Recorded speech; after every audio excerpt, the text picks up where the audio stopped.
Welcome everyone to the second webinar series from the Center for Crop Diversification and our wonderful team of partners this fall.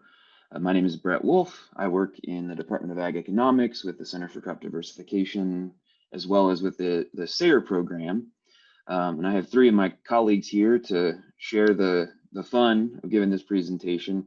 Emily Spencer, who works in the UK Ag Economics Department as well, and also Mackenzie Fox and Bethany Precopa, who work with the Kentucky Horticulture Council. I'm hopeful that we'll share some concrete information that will be helpful to you, but the other component that I want to make sure that I hammer home is that all of us are here to support you moving forward. We're here as resources, and I'll make sure that the contact information for everybody makes its way to you through email when I send out the recording, along with the other resources and links. So as I mentioned, this is the second in the fall webinar series. The first one last week, we covered analytics, and the recording of that is now available. We still have 4 more after this. You do have to register for those on the CCD website, but you can see the listing here. Next week, again, the same time, Wednesday at 10:30 a.m., we will be covering simple web design and Google business profiles, and I'll just say, it's something that you can do. It's totally within your ability to do that. If you're able to get on this webinar, if you're able to format a Word document, I would say you're probably able to build a simple website. Before we launch into the content, I wanted to just say thank you to all of our partners. There's a number of people involved in this webinar series. You saw all the logos on that opening slide. I'm going to start by recognizing and thanking the USDA Specialty Crop Block Grant Program, which is administered through the Kentucky Department of Agriculture, that has funded the development of a lot of these materials, including the Marketing for All curriculum, upon which parts of this presentation and others are based. I also have listed the K-Card, the Kentucky Horticulture Council, Community Farm Alliance, and the Kentucky Department of Agriculture. Thank you to them. You would think at this point in my tenure, I would have spelled agriculture correctly, but you know, that would just that's my mulligan for the day. I also just want to give a shout out to our planning team, Emily and Savannah. We work together in the Department of Ag Economics, and it's part of the extension system for putting together this webinar series. So today what we're not going to talk about, maybe I'll start with that. These are the questions that I get all the time. We get them in surveys, we get them in person. Which crop should I grow next year? What's the best market for making money? Maybe the subtext of that would be, where can I buy money? What's a good nursery to buy money trees from? Can you just give me a top 10 list of the most profitable crops? And unfortunately, I wish that I had these answers. It gives me no pleasure to say that I don't. So unfortunately, no, I can't answer those questions. But what I can do, or what we can do, is offer some key considerations for some different types of market channels. In the Center for Crop Diversification, we offer resources on both marketing and production, but we're assuming that anybody tuning in today and a lot of the people that are interested in our resources are interested in making money. And so we tend to focus on those market channels while also considering crops along with that, obviously. So we'll also offer some specific tools that you can use to narrow down some of your crop options and just other enterprise options based on your strengths and what you're doing and what you want to do. We're also going to offer some concrete market channel considerations for some specific types of market channels from people who are working with those now. The Kentucky Horticulture Council has been around for a while, but in the last few years, and in the last year in particular, they've added a lot of capacity and a lot of really talented people, some of whom you're going to hear from today. And I want to emphasize that there's a group that you can get in contact with and take advantage of what they're offering. You'll hear from both Bethany and Mackenzie later today. And the last point here I want to just say is that sometimes people tend to approach this where they are thinking about crops and they're not thinking about markets, or they think about a market and they don't necessarily think about the specific crops or products for that particular market. We're going to talk about farm to school here in a little while, and that's a key thing. Is if you want to get into this market, you need to think about the products that market wants. And so a lot of what we're going to talk about, there's not going to be a section on here's how to select a crop and here's how to select a market channel. They're going to be integrated together, and all your decision making around that should also be similarly integrated together. Okay. This is just a little bit of broad, high-level context. This is from one of the publications that Emily is going to talk about later called What to Think About Before You Plant. But this is on the very last page. And what it does is, I think it's extremely useful because it very quickly summarizes different market channels across the top here. And I'll make sure you get a link to this when we end. And these key just snapshots of different challenges, different amounts of investments, both time and money, and also potential that, so for instance, with these direct markets, there is potential for some pretty good high prices. At the same time, your potential for volume probably going to be pretty low. And so this is not to say memorize this chart right now. You need to. There will be a quiz in 2 minutes. No, I'm not saying that, but these are the types of cross-sector, cross-market considerations that you need to be thinking about as you consider your business as a whole.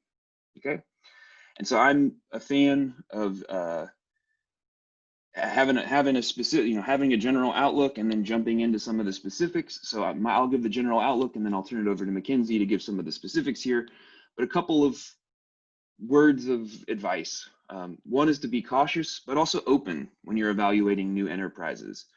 And that includes evaluating new crops for the markets that you're currently in, evaluating new markets for the crops that you currently grow, or evaluating new crops for new markets, which is a whole, you're going into a whole new world there. And this is my answer to what's the most profitable crop to grow. It is no fun and makes me the hit at every party, every specialty crop marketing party that I end up at, is that the most profitable crop is the one that you can market effectively and price above your costs. So it's not an answer, that's a lame answer, but it's the truth, is that there is no silver bullet. And in a post-tobacco world, that's where the Center for Crop Diversification got its origin. It used to be called the New Crops Opportunity Center, but there is no silver bullet. There's no, and in this case, a tobacco-colored bullet to solve things. It's going to be evaluated on a case-by-case basis with certain crops in certain markets based on certain operations. And we're going to get into that with some specifics. But the ideal situation is to have a product sold or projected to be sold in the case of like a farmer's market before you actually put it in the ground. That's the ideal scenario. Not always possible, but. So I'm going to turn it over to Mackenzie again with Mackenzie Fox with the Kentucky Horticulture Council, who has worked directly with some farm to school purchasers and in this year, 2020, but also just thinking more broadly about farm to school. And she's going to provide just some concrete ideas to think about, and I'll turn it over to her. Yeah, thanks, Brett. So hello, everybody. Thank you for being here today. My name is Mackenzie Fox, and I work for the Kentucky Horticulture Council.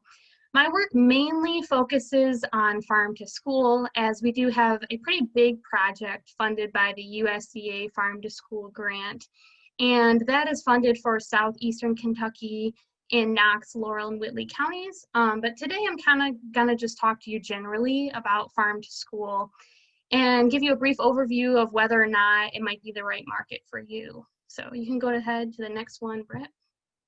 So farm to school, I think when we think of farm to school, we kind of only think of one piece of it, but there really are three different pieces. And the piece that probably comes to mind when you hear farm to school is getting local food into the cafeterias. And obviously that is like the ultimate goal, is to have healthy, fresh produce in the schools.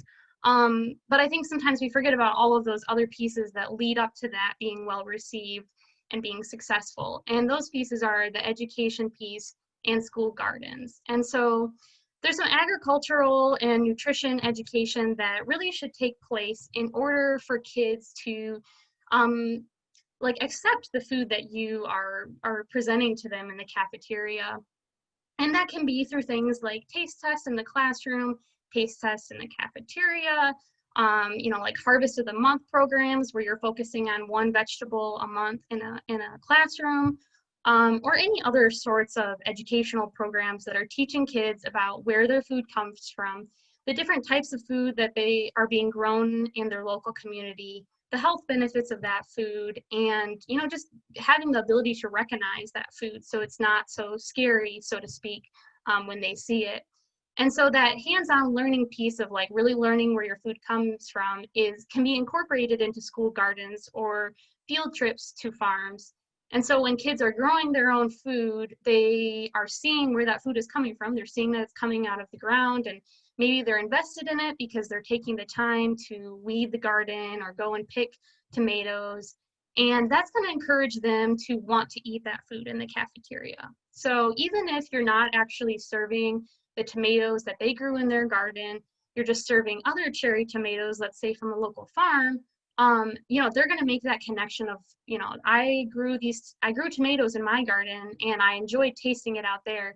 Maybe now I'm going to put it on my salad here in the cafeteria.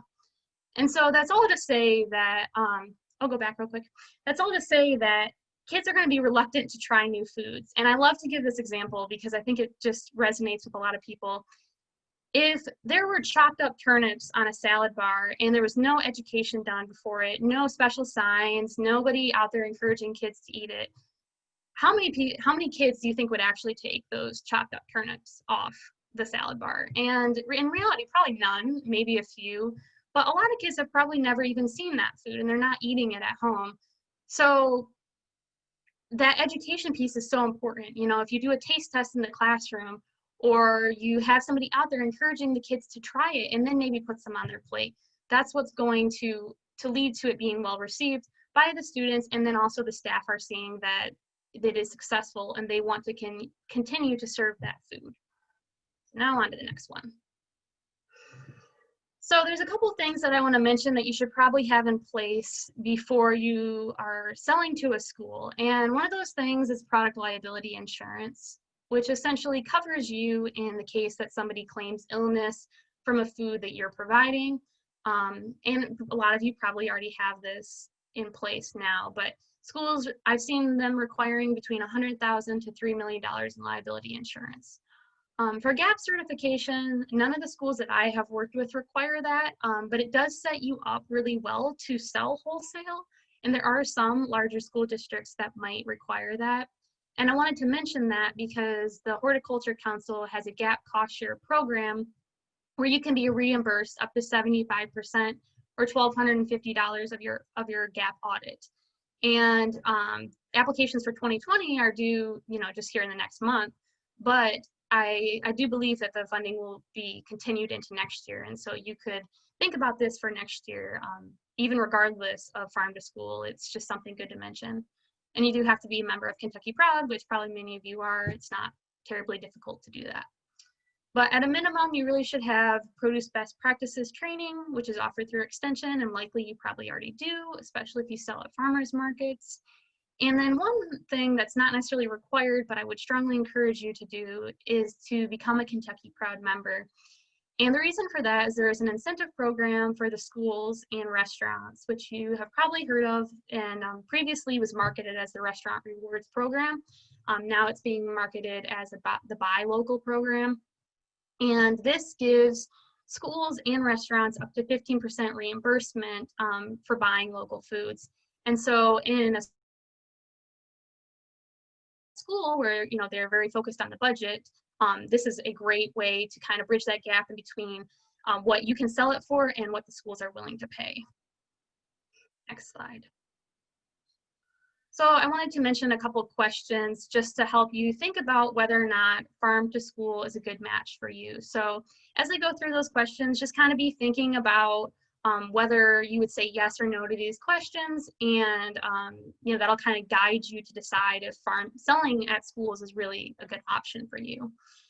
So do you or can you grow produce that the schools want to purchase? This is really key. Brett mentioned this before. You need to be thinking about what you're growing for the schools, and not just, oh, I'm going to grow kale and then in a separate thought, I'm going to sell it to the schools, because schools might not be interested in that. So you should be thinking about that. Do you or can you have everything you need in place, which is what we talked about in the last slide? Are you willing to complete paperwork? And I think this is a really important question, because selling to schools, like selling wholesale, is going to require a little extra paperwork than it would at like a market, for example. Are you able and willing to communicate with the food service director on a regular basis? This is also critically important, and I really want to emphasize the communication piece, because I think sometimes people get scared away from selling wholesale or selling to a school because they're afraid that if they can't deliver the product, that they might have some repercussions. And excuse me, if you are communicating with them and give them the heads up, it might not actually be that big of a deal. So for example, if you have, like flooding or a late freeze or something like that, and you're unable to deliver what you had originally told the school you would be able to, if you wait till the day before and you call them and tell them that, they're probably not going to be very happy. But if you tell them weeks in advance or a week in advance even, before, as soon as essentially, then they can make adjustments. So, they have their primary vendors that they order from every month. They can order tomatoes if you're unable to deliver that. But that communication piece is incredibly important, because that is what's going to set you up to have a really good relationship with the food service director in the future, and for them to continue buying from you. Along with that kind of professional mentality is you have the ability to create professional invoices. So you will have to give the school an invoice when you deliver the product, and you obviously don't want that to be just like chicken scratch on a paper. You want that to be a well-developed invoice that has, the quantity of the food, how much you're charging them, and all of your information on there. And going along with that, are you able to consistently deliver a quality product? So as I'm sure you guys might know, schools are used to buying from these huge distributors like Gordon Food Service, and they're getting a box of tomatoes, and probably all those tomatoes are pretty consistent size. And you don't necessarily have to be that extreme, but you do need to deliver a product that they are going to want to use. So, no bruised products, bruised apples, nothing with cracks, that kind of thing. And the good thing is schools they have specification sheets that they can give you that kind of lay out their expectations. And that can help you ensure that you are delivering what they're expecting. I already mentioned the Kentucky Proud piece. And then another, going along with the delivery, is are you willing and able to deliver to each school? And this is important because you need to have the capacity to not only, have a person delivering the product, but also, do you have totes or cold storage to store it in until you do that? And so that's an important piece as well. And then, are you willing and able to be paid up to a month after delivery? So schools cannot generally pay out the day of. They have to get checks approved by the school board, and so that, the school board only meets once a month, so it might be a whole month before you get paid. You will know that they will pay you because schools are good for their word, and they have the money to be able to give it to you, and you don't have to worry about like them closing down and not being able to pay you or anything. But you just have to have that expectation that it might be a little while before you get your money. And then the last piece, which I think kind of underlies a lot of the motivation for being okay with everything else that I just said, which is, do you have a passion for getting local healthy food to youth? If you do, all of these other things might not seem like a big deal, because it's worth it to you. Are you mostly focused on the money piece and what is going to be the most economical? This might not be the most economical model for you. It kind of depends on your situation, but this is a good way to diversify your business and also, support your local community and help kids eat a little bit healthier. Next slide. So obviously right now is a very crazy time with COVID-19, and schools are no different. Many schools are doing virtual learning. And so I wanted to show you some pictures of what school lunches kind of look like right now. So this is for Whitley County Schools. This is a breakfast and lunch, this picture right here in the center. So it looks like a lot of food, and I assure you that one kid is not eating that all for lunch. That would be a lot. But that is their breakfast and lunch packed together. And then over in the far right image, you can see it's packed in a bag.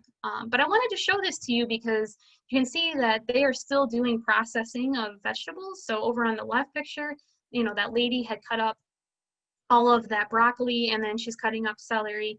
And so even though we're in kind of a weird time and the schools are not in session, they still can use your local produce. If we're still doing online learning next spring or early early winter, then they can still use those items that you have. It just might look a little bit different. Next slide. And this is another school that I wanted to kind of showcase just because I think it's really cool. This is Williamsburg Independent, which is also down near Whitley. And they actually have a cool little machine, which you can't really fully see over on the left, but that lady, she's pushing through trays, and it's sealing the trays so that nothing spills.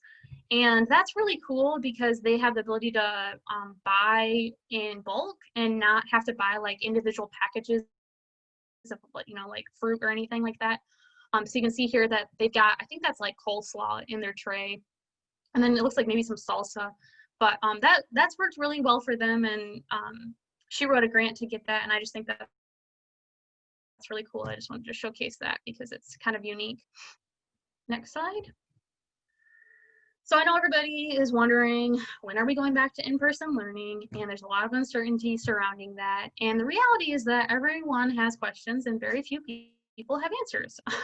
So I have talked to a lot of food service directors in the last few months, and I continue to ask them every time I see them, so when are you guys going back to school? Or what are you doing right now? What do you think is going to happen in the future? And they all say the same thing: we don't know. And that uncertainty on when they're going back to school, that might be there, but the schools do want to have at least some form of in-person learning. So, you know, at least there's that. But next slide. Uncertainty. It's really not all that bad for local food. And the reason for that is that kids still need to eat, and schools are still feeding kids. So, you know, as I'm sure many of you have seen, schools are doing these feeding programs. They're giving out meals multiple times a week.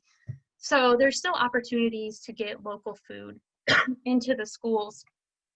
Even if next spring, let's say, we're still in the pandemic and they're still doing virtual learning, even then, there's still an opportunity to get local food into the schools. And one thing I wanted to mention is one good thing that is going on in the new school nutrition world right now is that the summer feeding program rules have been extended through the end of the school year.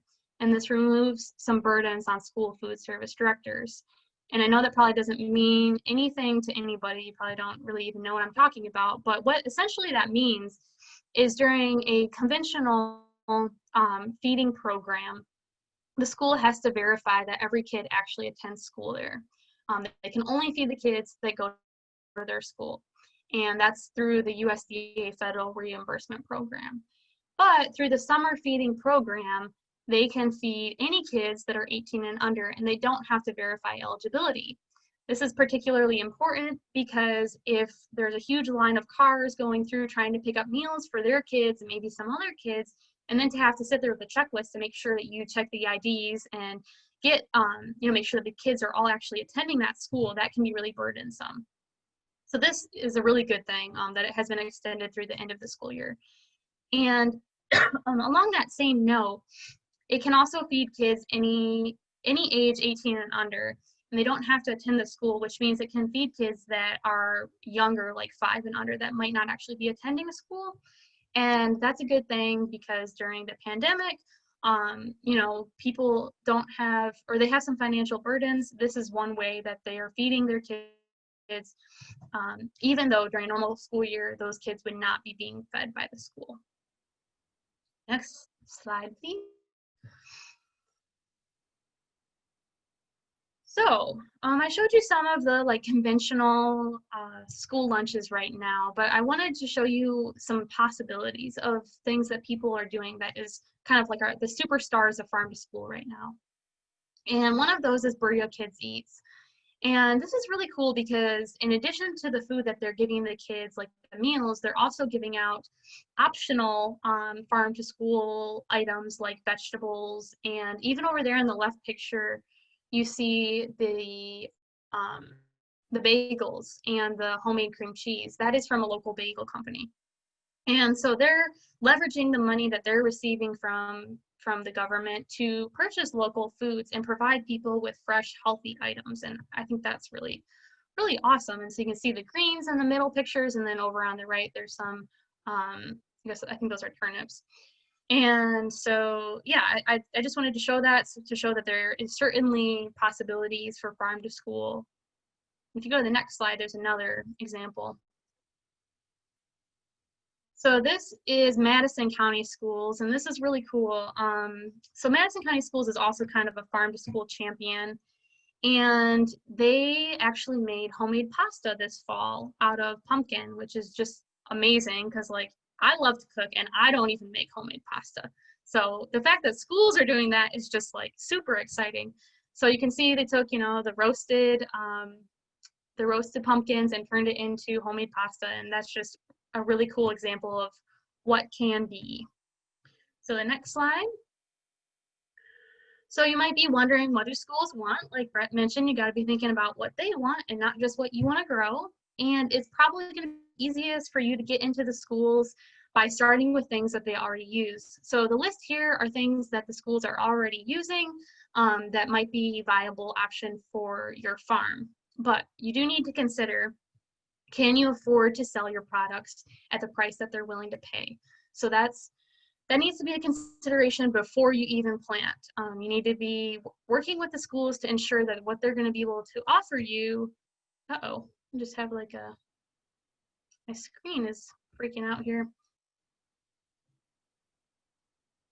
Can you guys still hear me? Yeah?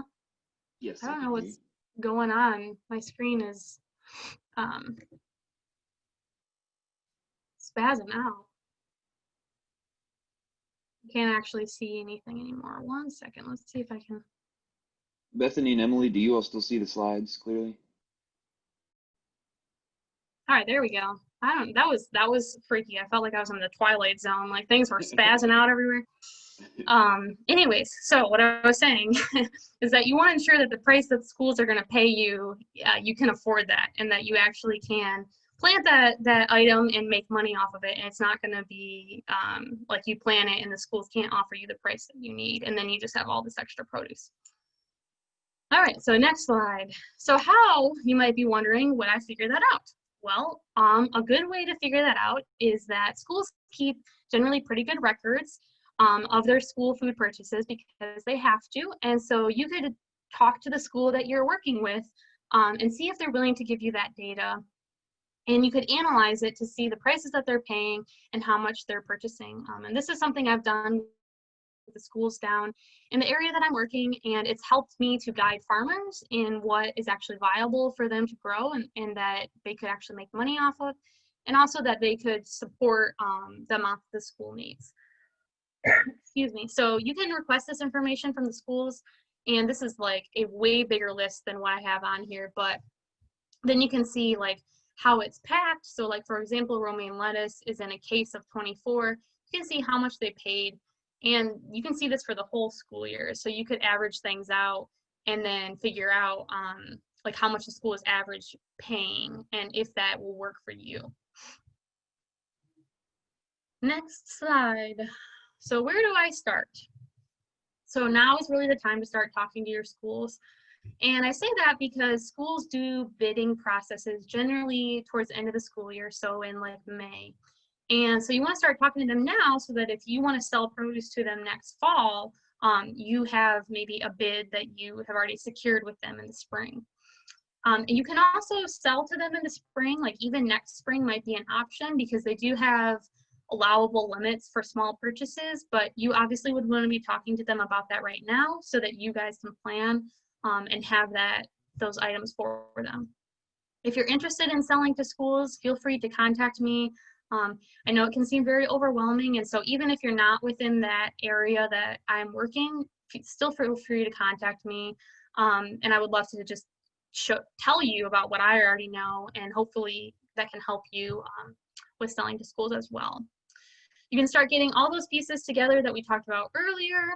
We are going to be hosting a webinar next month on enterprise budgets for farm to school. So really diving into whether all of the different inputs that go into growing something, if that can still equal profit with what you're getting from the school. We have a YouTube channel, and our website also has videos of our previously held webinars on farm to school. So that's all I have. Thank you very much for working through that with me. And despite the weird Twilight Zone situation, if you have any questions, feel free to email me. My contact information is on there. Also, feel free to call me. And our website is down there as well. And then one thing I wanted to mention real quick is the Kentucky Fruit and Vegetable Conference. This is a virtual conference that is going to be held every Tuesday in January. Obviously, pre-COVID, it was held in person, but now due to COVID, it's going to be online from 9 to 3. And there's a lot of really great topics that are going to be discussed and presented on in that conference. And the Horticulture Council, in addition to many of our other partners, are hosting that. So you can sign up and find more info at our website. Mackenzie, I'm going to put her, Mackenzie's contact information back up, but we had one question come in, and you kind of touched on it, but it said if you're not able to support the whole school, like maybe the full volume of lettuce that they need, will they allow you to provide what you can? And I'll just temper that by saying, Mackenzie doesn't, I'm not going to ask her to speak for all food service directors everywhere, but just based on your experience, what's that conversation look like? Yeah, so definitely, yeah, I don't want to speak for everyone because it depends on the person, but I do know that down in the schools that I have worked with, they are willing to let you work with maybe some of the schools within the school district, so only provide what you are able to provide. But that really, Brett's totally right. That really depends on the school, and you have to have that relationship with the school food service director to, discuss those things and negotiate that. We had one piece of just the webinar yesterday on crop planning for farm to school was excellent. Thanks, Woody. Appreciate that.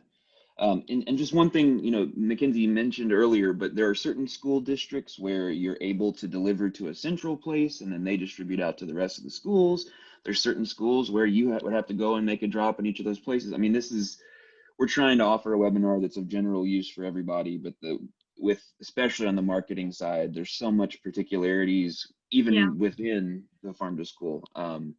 So yeah, that's great. And again, Mackenzie's information is up here. I will also make sure that gets out to everybody via the follow-up email.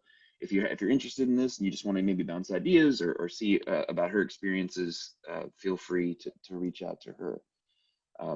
So I want to mention too, especially if questions are coming up right now, some people have been using the Q&A functionality there. That's great. It's up in your menu. You can also use the chat box to ask questions, and I think our presenters are probably keeping an eye on that. And if questions come up in those places, try to answer them as possible. But I'm going to go ahead and transition to our next little section here. And I think this may seem like a little bit of a non sequitur, but I think just to reinforce a little bit of what Mackenzie said and maybe introduce a few other things, is that different market channels are going to require different approaches to communication. Now, that doesn't necessarily mean that communication is more or less important. I think communication is probably one of the central pieces of marketing your products regardless. But a food service director and a farmer's market customer are two very different types of recipients for messaging. And that includes your branding and considering your marketing strengths, which Bethany's going to talk about here in just a second. But thinking about your logo, yes, on a banner behind a farmer's market stand, but also at the top of an invoice. Thinking about communicating out your growing practices to a direct market customer, but also thinking about what types of communication you're going to need to build capacity for in your business if you want to access wholesale clients. And so the thing I would just underline here is to think about your business and marketing plan as a whole. So as you're thinking about adding a market, how is that going to affect the markets that you're currently selling to? If you're thinking about adding a crop, and especially if you have limited access to labor or you have limited access to land, how is that going to impact your production plan in other ways? And building in as much flexibility as you can now in maybe your first year or your 5th year of production, so that if there are market channels that you're interested in down the line, that you have some flexibility to be able to explore those in the future, and you have a good sense, so my point is, if you're interested in selling farm to school, but as Mackenzie was going through that list of things that that you probably need to have it lined up, and you were realizing, oh, I am not ready for this. Well, still keep that in mind and think about ways that in this next year you can start building toward that. And one good step with that would be to get in contact with Mackenzie. We'll talk about a few other resources later, but I'm now going to turn it over to Bethany, and she's going to talk a little bit more about direct marketing and some of those considerations and this marketing strength and knowing your personality and all that kind of fun stuff. So I'm going to turn it over to Bethany now. Thank you, Brett. Hi, everyone. My name is Bethany Procopa. I'm the Direct Marketing Program Manager at the Kentucky Horticulture Council. And to start off, I just kind of want to do a personality assessment. So we are going to, quote unquote, find your match in the marketing channel world. And the number one thing with this is to be honest. It's really hard to evaluate yourself and to be honest with that, but it's going to help you in the long run because a lot of people want to do farmers markets and everyone can, but it might not necessarily play to your strengths. And we want to focus on that. So I think one of the first things that you need to figure out about yourself, if you don't already know, is whether you are an extrovert or an introvert. So extroverts will take their energy from being social, from being around people, and introverts will do kind of the opposite of that. Like they think their most creative thoughts when they are alone.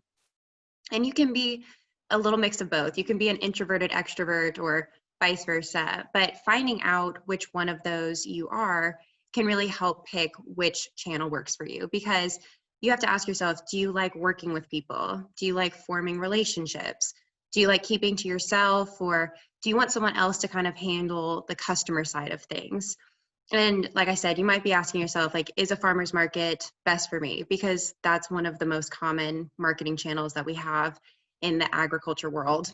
And, like I said, it doesn't necessarily play to everyone's strengths. There's wholesale, there's farm to school, like Mackenzie was just talking about.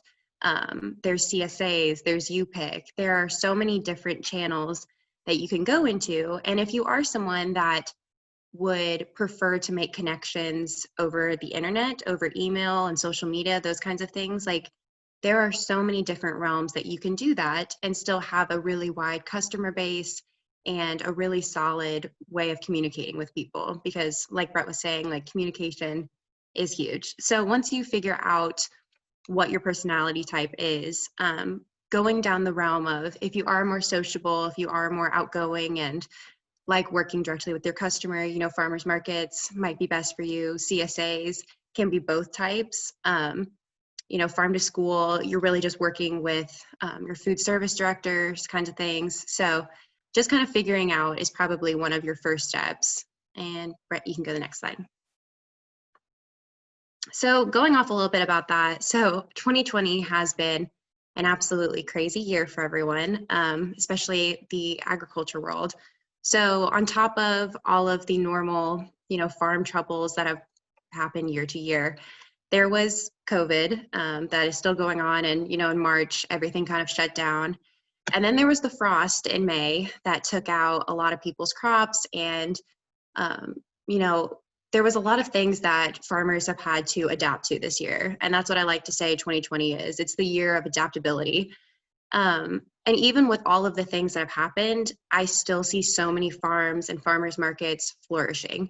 And I love that. I think that's amazing. I think being able to adapt and being able to roll with the punches is something that is going to continue for the years to come, because you can never predict what's going to happen, especially in farming, and has just been really great to see this year. And one of the things that has come out of, adapting has been social media.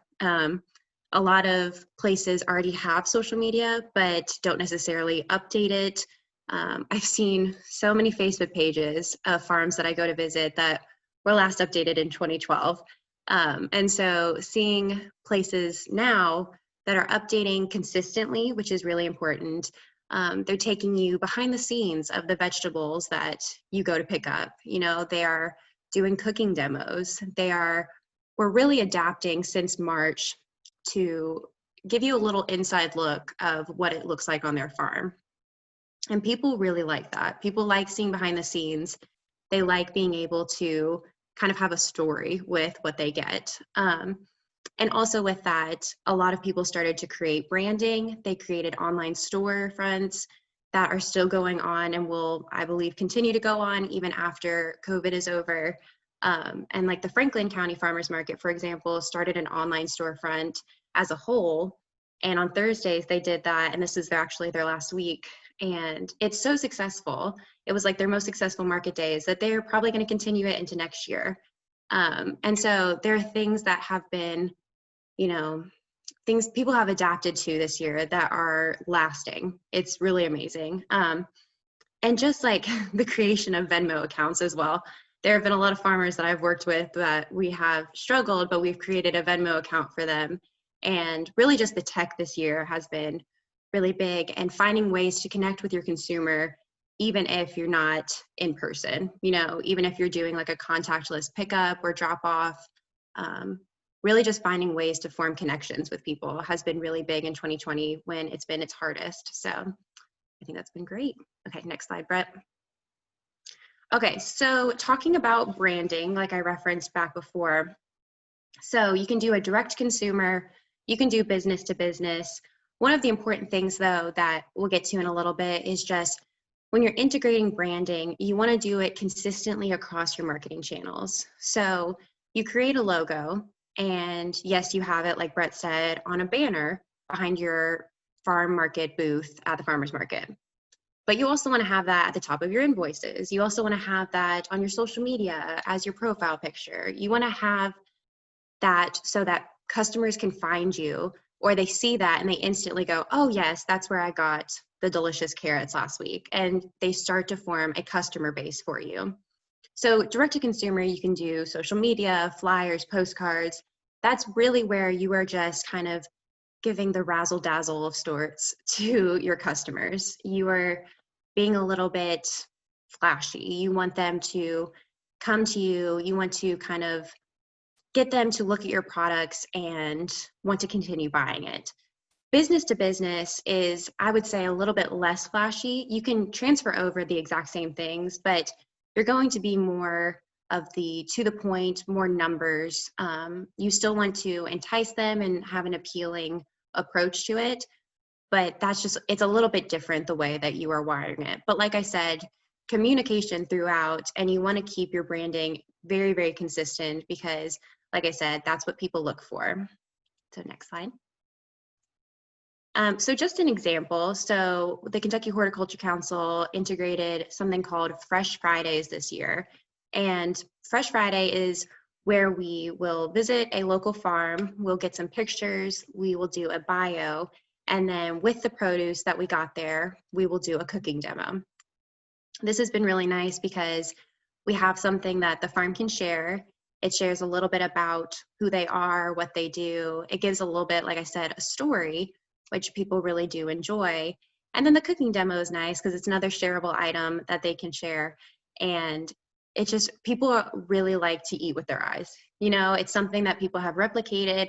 It gets people interested in going out to the farms. And we've seen a really good response from these kinds of things. So to start this off, we created our logo, and you can see that obviously it says Fresh Friday. So if someone sees that, they know what it means. But also, we just kept it kind of basic.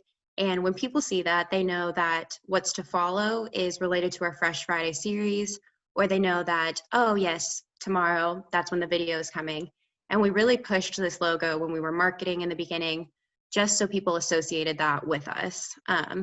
There are so many free websites out there that you can create your own kind of branding, logo. I know Canva, for one, is a really easy one to navigate. And if anyone has any questions about any of that, you can shoot me an email. But there's so many free things you can use out there to help you create all of this.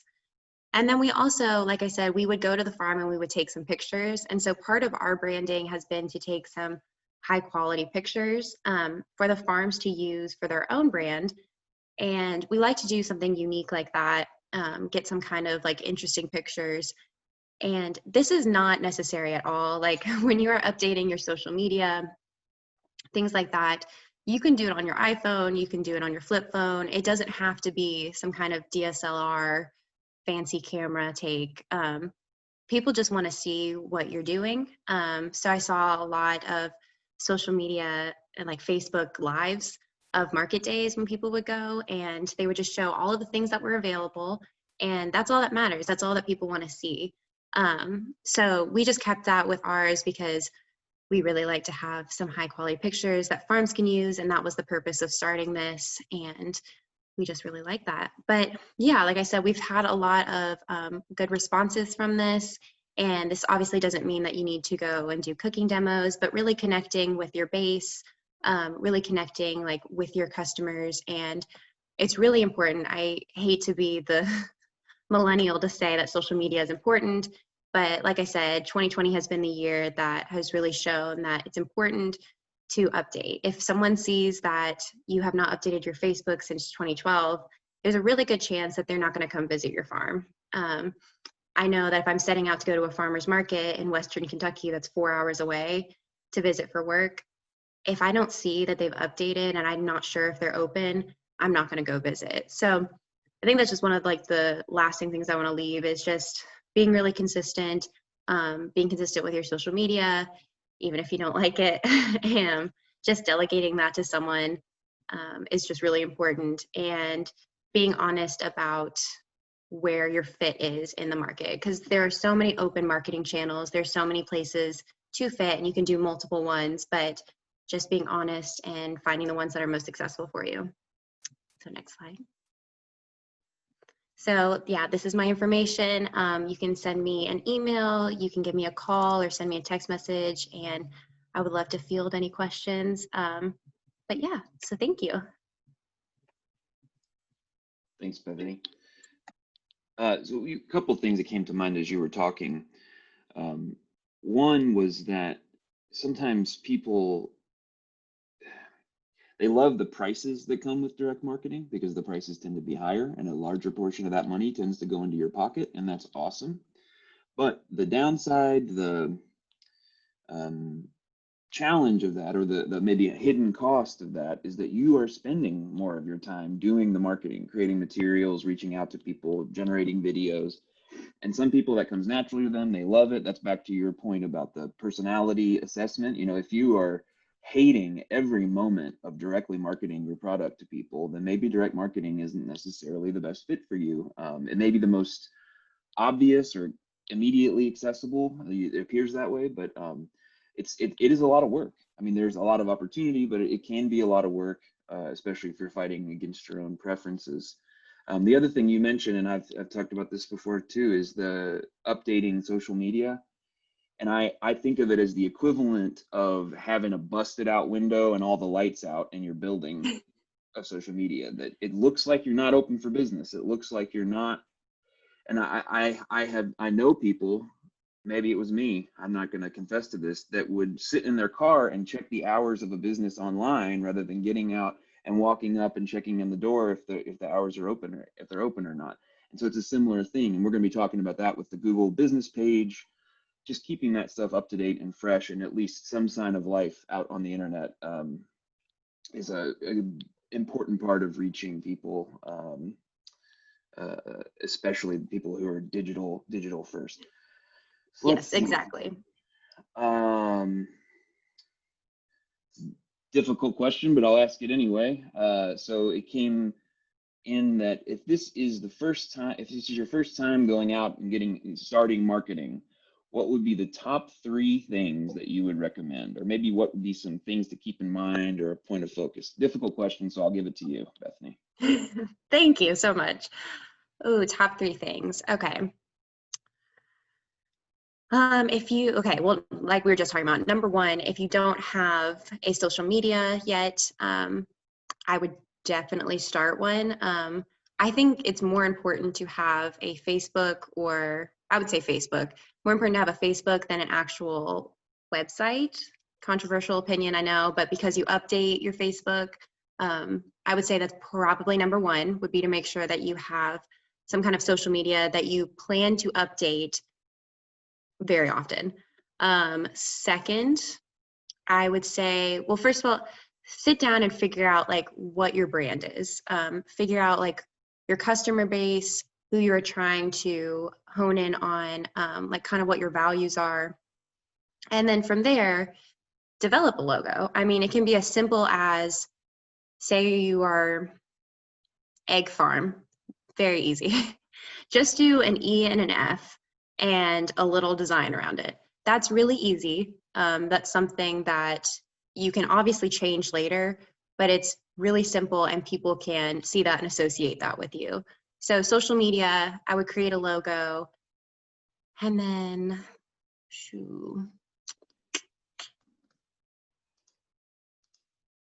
trying to think.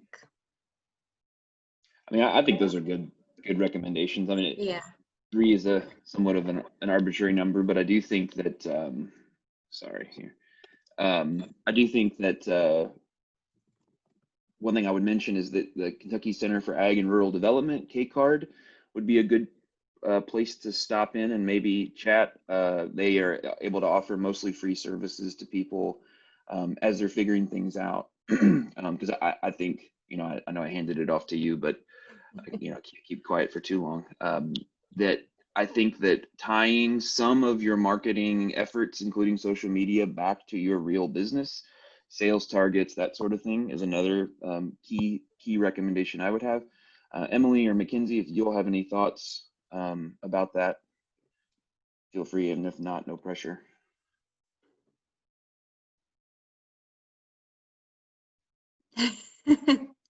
Radio silence. Yeah, no worries, no worries. I mean, it's a difficult question, but I would say if those answers were, you know, maybe got you started, but you'd like to know more, feel free to reach out to Bethany, and she can help connect you with her information, but also with other people who might be able to help with that.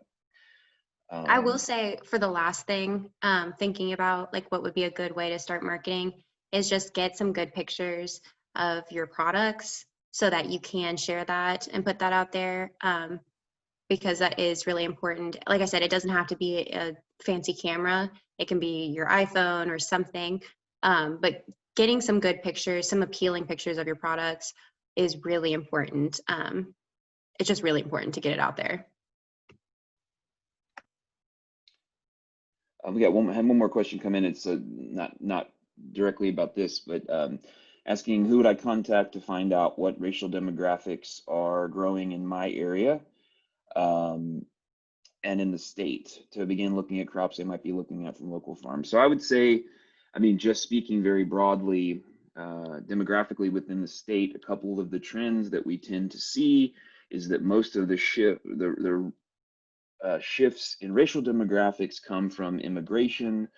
There has been, I mean, as far as a huge transformative shift in the population makeup, it hasn't been like it has been in some places, but we have seen growth in Latino populations in Kentucky.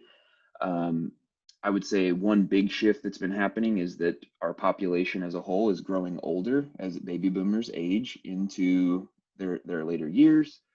And I think as far as targeting it for a specific area, I personally would look less at some of that broad scale. If you're talking about direct marketing and directly contacting people, I would target it less at some sort of demographic chart and more at looking, are there church communities that, for instance, in Louisville, there's a number of Asian church communities, and there's been some markets that have popped up around there marketing traditional like Korean products, greens and that sort of thing.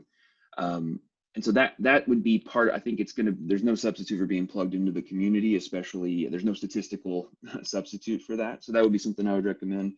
But if you want to talk through that more, feel free. You can feel free to reach out to me, and if anybody else goes that way too.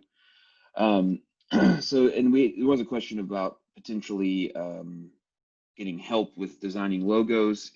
From our side, we don't.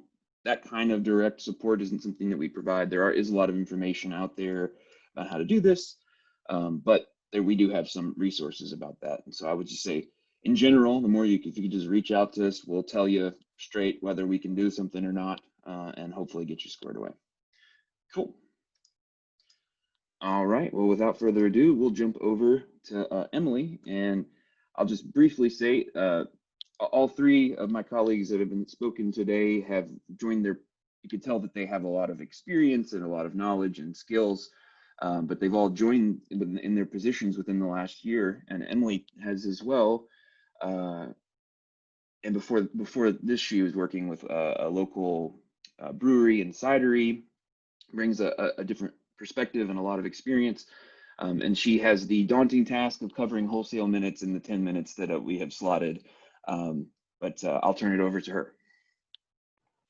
All right, thanks, Brett. Again, my name is Emily Spencer. I work in Extension in the Department of Ag Economics at UK.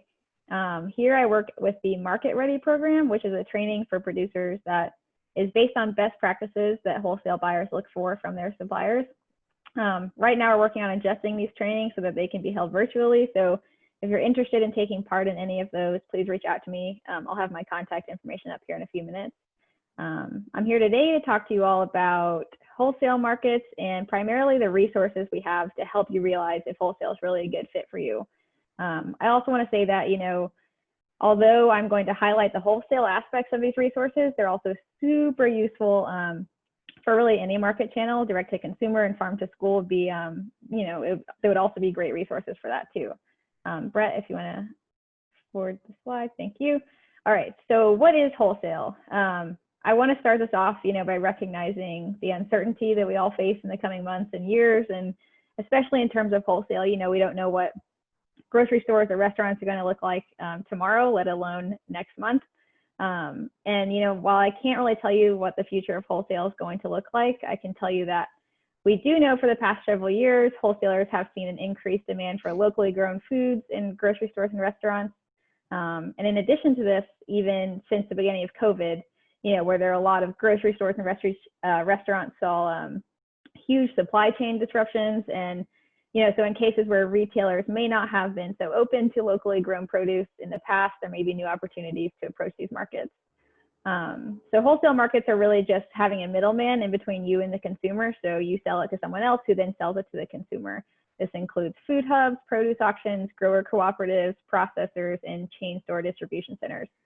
So, rather than setting up your produce at a farmer's market or another direct-to-consumer outlet, you will work with produce buyers to market and distribute you produce, and often at a larger scale. So just some general things to consider when thinking about wholesale markets is that, there are different demands that must be met in order to be successful. Typically, wholesale involves much larger production systems and also mechanization throughout the whole growing process. And wholesalers, typically want uniform quality of larger quantities of product than maybe what we're used to. Brett, if you want to advance the slide. So the three main resources I'm going to just touch on today are what to think about before you plant, the horticulture biz quiz, and primer. And these have been developed specifically for people who are interested in, considering their market options in Kentucky. And, I think it's really important, as everyone else mentioned earlier, just to do the research before you really make any big changes. So hopefully, these can help you at least get a better understanding if wholesale is for you, or if you're like, this is really not for me, that is totally fine. It's really just finding a market that fits your operation and your personality. Brett, if you want to advance, please. Awesome. All right, so what to think about your plant before you plant. This is a really cool resource that is geared towards specialty crop growers in Kentucky. The publication is divided into 6 sections, which you can see here. Market options by size and scale, conducting basic market research, certifications you need, insurance and risk management, management and labor needs, and resources needed beyond the field or garden. So I'm just going to briefly talk about a few of the sections just so you can understand what the resource will give you. You can see at the bottom of the screen here, there's a screen grab of the wholesale options that the resource really goes over. So the regional wholesalers, brokers, chain store distribution centers, and processors are up here, and these are have the largest demands quantity-wise of any of the markets covered in the resource. And so these would be at the opposite end of the spectrum as a roadside stand or a farmer's market. If you can advance, please. All right, so conducting basic market research, this is one of the sections of the resource. Has a lot of really good questions that really make you think critically about your operation and if wholesale is a good fit for you. So what do my buyers want? Defining what a buyer wants will affect you as a producer, you know, what you will grow. Grocery chains will want large amounts of a standard product rather than a more unique, you know, artisan heirloom tomato that may sell really well at a farmer's market. A wholesale option may be large quantities of cherry tomatoes. How do they want it? Wholesale buyers typically want uniform packaging that is up to industry standards. When do they want it? You know, Mackenzie kind of mentioned this earlier, but timing and delivery are super important when working with these huge wholesale distribution centers. And again, communication is super important with that as well. But I think being realistic about your capabilities and delivering everything on time is incredibly important. What price can I expect to obtain?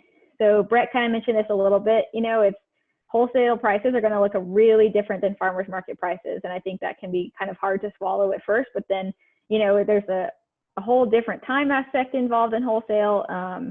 And you can get kind of a good understanding of what wholesale prices look like by looking at the USDA Ag Marketing Service website. They have some good resources there. So you can advance, please.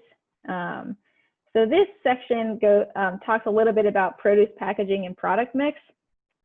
This table summarizes packaging and produce mix, product mix by market channel. I've outlined the wholesale options in blue so you can kind of easily see the requirements for them. It definitely varies even within the wholesale markets, so it's definitely a good thing to consider. Packaging is super important, you know, to consider when thinking about whether or not you're going to sell wholesale. Packaging includes bag, carton, or box, as well as, you know, the labeling of the product. So as we were mentioning earlier, you know, labels and logos can be super important, especially in retail spaces when people have a much bigger option, you know, to choose from. We can advance the slide, please. All right, we're flying through this. So next is the horticulture biz quiz. So this is an actual quiz. It's really, really cool. It'll take you through a series of questions that are centered around the crops you grow, your knowledge and skill base about growing, the available market for your crops, money that you have available to spend, and land access and labor needs. So this is really nice because it's super easy to use. You can go through it fairly quickly. And what I really like about it is you can also take the quiz several times with different scenarios. So, you know, maybe you're waiting on a grant or something like that. So you may have $5,000 to spend in the next year, or you may have $50,000. You can kind of go through with both of those scenarios. And then at the end, you can advance the slide, please. It spits out a little results section. This is just some screen grabs of it. It's much larger than this. But it kind of gives you a brief explanation of the answers you provided and what markets you might want to consider based on those answers. You can see that it also provides some crops that would be good options for the scenario you entered. You can take these results with you to your county extension office, or, you know, in these times, send your agent an email probably. And they can kind of talk it through with you and look over realistic options for you and your operation. And as Brett, I'm sorry, dogs are barking. As Brett mentioned earlier, we'll send you all of these in links, so don't worry about scribbling all this down and trying to find it later. We can forward, Brett. Awesome. So last one, this is Primer. So it's a publication put out a few years ago that really focuses on how to select the right enterprise for your farm. Primer stands for profitability, resource requirements, information needs, marketing decisions, enthusiasm for, and risk associated with a new enterprise. The resource is broken down into sections and provides some incredible worksheets, which is the coolest part about the resource. So you can just print those off and go through all possibilities of market channels and whether wholesale is right for you. So Brett, you can advance. So each section kind of begins with a few questions like this, and they're meant to get you to start thinking about your enterprise and, you know, accurately and honestly assess your situation. At the end of it, there's also a score sheet where you can kind of take all of the answers to these questions and score them up, and it gives you some realistic assessments of, you know, the things that you may not have considered at the beginning of the resource. So we can advance the slide, please. So this is an example of one of the worksheets that I mentioned earlier. So it doesn't just give you the worksheets, it also explains what the worksheet is for and the purpose behind them, which is extremely useful. So I think, you know, for a lot of growers, it's difficult to know where to even start with this kind of stuff. So these blank templates are really easy to just print off, and then you can go through and, I'm so sorry, mailman must be here or something. And you know, accurately assess your, like in this section, the money needed for that specific operation. All right, we can advance, please. All right, so I also just wanted to point out that the CCD website has a ton of other resources that are super helpful when considering market channels and particularly wholesale markets. There's resources on regional food hubs, produce auctions, grower co-ops, you know, farm to school, and among various other things. But again, these can all be found on the CCD website. And you can advance the slide, Brett. This is my contact information. So if anyone wants to reach out about wholesale markets or the market ready trainings, we're working on adjusting those to be virtual along with Savannah. So, you know, we're hopefully going to have those out in January. So you can also follow our Facebook page, Market Ready, for updates on that. But other than that, I think I'm done. Great, thanks, Emily. Yeah, I heard my dog in the background clear off our coffee table with his tail. Luckily, I was on mute at the time, so I just assumed the dogs might have been fans of accurate cost estimates for yeah, right, crop right. production. Well, That they've been might be- quiet this whole time, of course, and you know how it goes. Yeah, so a couple of things Emily mentioned the Market Ready program, and there are a couple of webinars out, but we're thinking about ways to adapt that and give guidance in such a crazy time. But ultimately, I mean, people are still buying products, there's still interest in things. So I think that it's not just, you know, there is uncertainty, and as Mackenzie said earlier, but it's not all bad, not all gloom and doom. There still will be opportunities. Well, I think I'm going to wrap us up here. And again, I'll make sure everybody's contact information goes out with the email. I'll mention really quickly the Center for Crop Diversification website, the Market Ready Producer Training Program, and the Kentucky Center for Ag and Rural Development is also another group that I'll just I gave them a little shout out during the during one of the questions. But I just also I'm a fan of showing and telling, and so this is the Center for Crop Diversification website. Again, it's just www.uky.edu/ccd. But a couple of the things that Emily mentioned. First is the Hort Biz Quiz is just on the main page down here. You just click on this and it will take you to that thing, the form where you fill stuff out, and then it gives you your results. Register for our other webinars. I'll go ahead and mention that. But the other thing, just as a little bit of a resource bookend to the conversation, is we have these sections here called production and marketing, and particularly, and I'll click on the marketing one here. We have these profiles, excuse me, for specific markets, and so that if you're interested in wholesale, institutional, or multi-farm markets, you can see we have these. These are 3 to 6 page generally publications that give you some key considerations to rule in or rule out different market channels. We have these for direct marketing as well. If you're interested in community supported agriculture, there was one question that came in from on the registration form about CSA and what kind of help is available. I'll show you on this page in particular, there are some resources from KDA. There is this, let's see, this publication here, the UK CSA Economic Analysis. It's not new anymore, but it was new at one point, I promise. It came out just a couple of years ago. This is one of the most comprehensive economic analyses of CSA that exists in the United States. And it was based, came out of Kentucky. Tiffany Thompson, if you ever met her, she used to work at the UK Horticulture Research Farm. This is a really useful piece of information for CSA specifically. Another question that came in on the requests form was that there was some interest in trying to locate or make connections with markets. Just to clarify the roles of different people, at UK, we generally don't operate in that matchmaking role because we're an educational institution, the nature of the funding we get, all kinds of other fun things. But I would encourage you to just go ahead and reach out to the Hort Council folks, and if they can help you, they will. Those relationships, I mean, starting a relationship with a market, particularly wholesale markets or other types of more intermediated things, is a big part of the challenge or the trick to getting things started.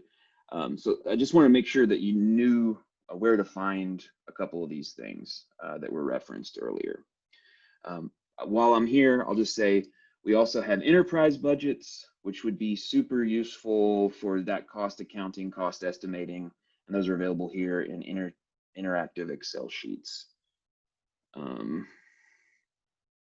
So I'll go back to the PowerPoint and wrap us up. I'll drop into the chat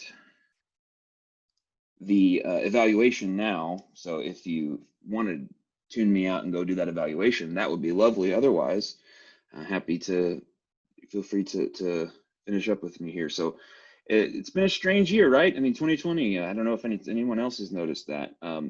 We have seen some major shifts in consumer purchasing, but at the same time, we've seen an explosion of interest in local. I think both from a patriotic and dedicated to the local sense, and also out of a sense of panic and uncertainty and some disruption to supply chains.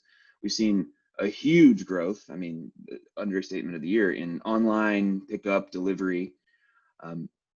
But even with those changes, lots of the principles that have been true all along are still true now.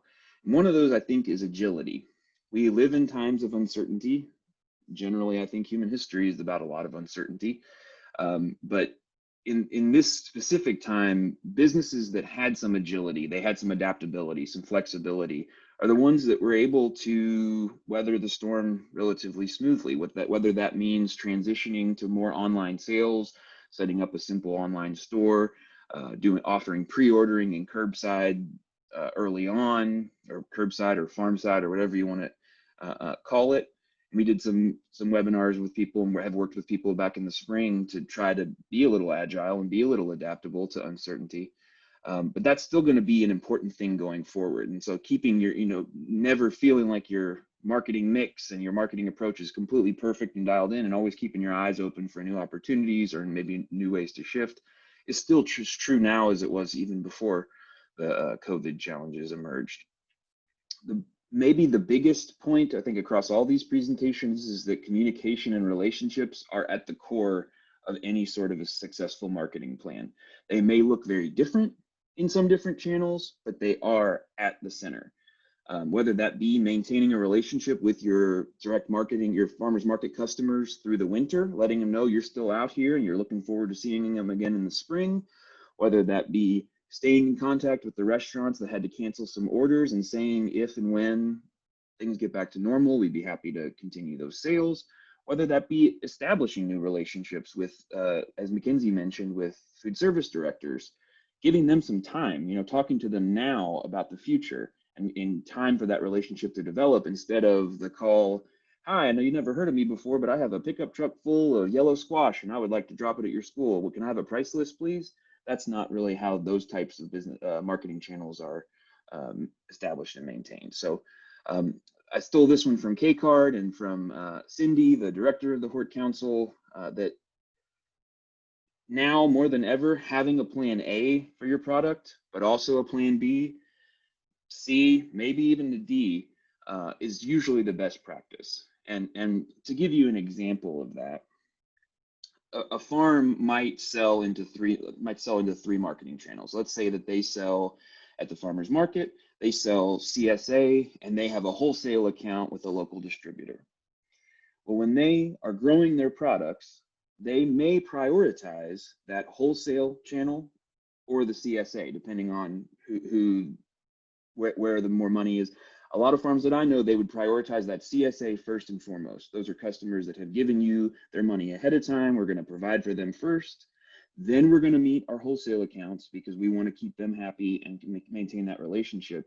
And then if there are things left, or we have other products that don't fit in those channels, then our priority will be the farmer's market. But they have 3 different places to take it, so that if for some reason that wholesale account doesn't need stuff that week, well, we could still take it to the farmer's market, or we could maybe bump up the CSA share. But having that flexibility in the whole market plan will make that agility thing we talked about a few minutes ago a little more reasonable. Just some context, I think, on why it might be potentially difficult to go and approach a restaurant or a large institution of some sort. This is data from USDA, and this is total food spending, which is the line here. So this is the total food sales, and then a comparison, the breakdown of where and how that happened. And so this is in 2020, this is in 2019. And so there's this stat that the spending of food away from home in April of this year dropped to $36 billion. And so you could see these huge differences of here compared to April in the previous year. A shift toward more eating at home totally makes sense given what we've seen happening here. This also helps to tell the story of how and why some of those direct to consumer sales have been a really positive story in 2020, is that there have been people looking to local, either local or delivered groceries or whatever. And that's the reason why the picture is not just one of straight up bleakness. There's some complexity and nuance there. Some data. So many of you all are familiar with our farmers markets and produce auction price reports that we offer every year. I had pulled these earlier. I'm sorry, these figures aren't more up to date, but I just ran out of time. But these were prices for 2020 compared to the 3-year average price from the 16 to 18 window. And across the board, prices were slightly higher. This is variable depending on the nature of the market channel that you're in. But we did see a number of farmers markets report that this was actually a pretty good year for them as compared to some other restaurants, for instance. This is the produce auction information. I'd look at this as sort of a proxy for some of the local wholesale level pricing, but we see a similar thing with increases in prices. Anecdotally, we'll have data on this actually very, very soon, but anecdotally, the amount of units sold through produce auctions, especially early, seemed to be a little bit lower than usual, but the prices were higher and high enough that the total sales dollar amount was actually higher for a lot of our auctions this year. Lots of different interesting shifts in how and why. This is a busy chart, but this comes out of a publication that was published by University of Tennessee, but it's comparing, because one thing I'll just acknowledge, we tend to talk about food a lot in our specialty crops conversations, but the green industry is another part. This is actually for green industry products, and asking people, so that's like landscaping plants and materials and that kind of thing. And so it asks people to compare their shopping habits for plants, in this case, during the pandemic as compared to before. And so you see across the board, there have been people buying actually more of these products. So anything above the line indicates that they bought these things more than they did previously. And it's broken down by how they purchased. And to do a little quick just breakdown, we saw a lot of interest in curbside for these markets. And the story too is that people were still buying stuff. In a time of uncertainty, people were still buying plants, landscape plants. With the crazy low interest rates, you see a lot, have been people who've been buying homes. And I think that, beyond the pandemic, maybe even in the shorter term, as people are looking for things to do while they're at home, there is probably some potential there for those markets, and to really get the messaging out about local versions of those products. We didn't see as much growth in the independent garden center stuff as we saw in some others here in these charts, but it's just another aspect to think about contextually, that this is not it's a crazy not uniform time. Another outcome, and we saw this in Kentucky, this was a national level article, that CSA exploded in 2020. We had a number of farms sell out that hadn't sold out before in record time. There was a big push and campaign coordinated by a number of actors, including KDA and Organic Association of Kentucky and the Kentucky Horticulture Council, to promote CSA in that early pandemic window. And I think, everyone was pleased, but I think it was a kind of almost a surprising or shocking level of response from people. So there are opportunities, and there are people looking for those things. What that looks like beyond the scope of 2020, or beyond the timeline of 2020 and into the next coming years, we're going to have to work through it together. But this is the call back to what I mentioned earlier. This is advice that I would have given someone in 2015, in 2018, and now in 2020, is to be cautious. but open when you're evaluating new enterprises. Because again, people are still going to eat, people are still going to put landscape plants in their houses and at their houses. There are still going to continue to be some opportunities going forward, including connecting with customers and maintaining relationships with people that maybe we didn't have access to before. The most profitable crop is still one that you can market effectively and price above your costs. That's where some of those budgets and some of those other considerations that all three of our speakers mentioned come in. And thinking more and more, can I have something sold or can I project that I'm going to be able to sell it before I even put it in the ground? So those are just those principles. Again, thank you all so much for joining us. I'm going to check real quick and see, I think a question may have come in. Okay, yeah, thank you. Thanks for dropping those links in. So I did drop the link to the survey in there, and I'll also send that out via email. But if you do get a chance to fill that out, it helps us out a ton. Thank you very much to my co-presenters. And if there aren't any other questions or comments, we'll go ahead and let's see here. Thanks, Woody. Yeah, they're awesome. It's easy when it's such a talented group of people to work with. Yeah, awesome. So if there are if you have other questions, again, I'll get the contact information for everybody, including me, out to you.